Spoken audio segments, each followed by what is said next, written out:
Okay, after an hour or two of toiling, I think I've finally finished my first foray into multi-step or multi-path zaps here, and I used it to create a file sorter, which is an idea that I had last night and wanted to try testing it. So the idea here is that any file that I upload into a particular Google Drive folder, which I've called Zapier intake, is then split into one of many paths depending on what's in those paths. So this first one, if it's an image, there are certain conditions that allow certain file extensions to push it through. And if it's an image, it gets sent to GPT with Vision with this prompt to have it describe the image for the following purposes. I've got a list of commands and I have it return its response in JSON. Then I use another call to GPT to extract structured data using the JSON response that I got from the first prompt and the values that I wanted to extract with some information about what each value is. It then gives me a response, and I use that response to create a record in this Airtable, which logs the transactions essentially, and it shows me what decisions the bot made. It gives you, every time you upload a photo or anything, it extracts the file extension, assigns it a category of either work or personal, assigns it one of several subcategories, and then gives it a subfolder. And you'll see why that's important. It also generates a brief description or alt text. It logs the file size, and then it gives a confidence score with how likely the information above and the assessments are to be accurate, and then it gives it a unique ID tag for future reference. So based on whether or not it determines if it's a personal or a work-related file or image, it goes down these paths, and that's just determining whether or not the bot gave it a work or personal. It goes through and then it finds a folder using the subfolder that came from the extracted data here, this subfolder. And if that folder in the Google Drive does not exist in the auto sorter destination folder here, in work or personal, for this one it would be for work. If this, let's say if there is not a folder in this that says headshots, it goes ahead and creates them. And then what it does is it takes that file that we originally uploaded after it's been processed, it moves that file to the appropriate folder that we just created, to that folder, and then it renames the file based on the file name, the subfolder that it's in, the title, the created date, and the file extension. And so it's essentially a hopper that I can put any file, presumably any file. I know that there are some exceptions that probably won't work. If I upload any file to this, let's do our commitments. Let's open our commitments PDF here. If we upload it, and then we run our Zap,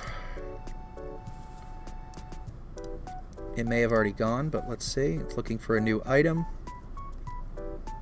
It's triggering on a new item. Okay, so now we should see a new file or new record appear in Airtable.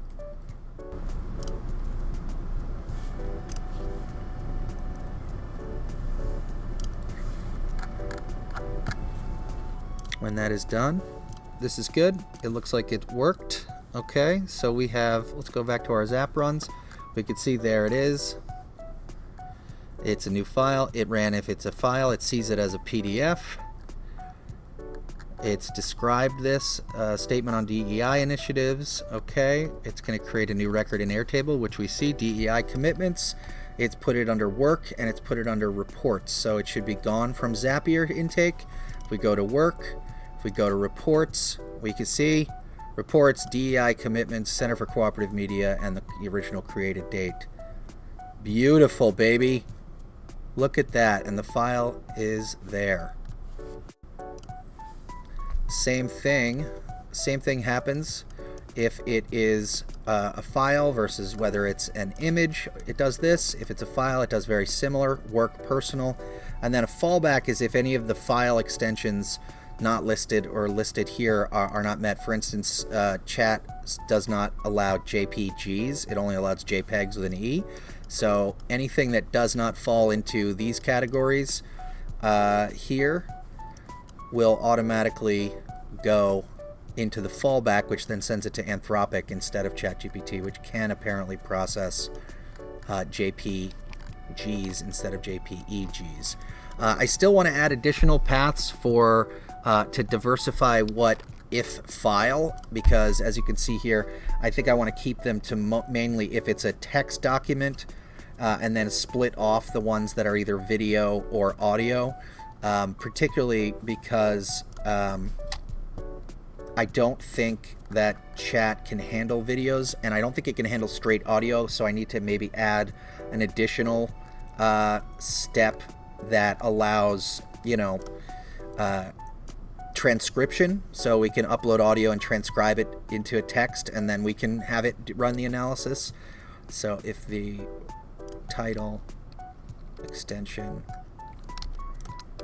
contains .rave, that's another one. So instead of having to come up and remember every single file extension,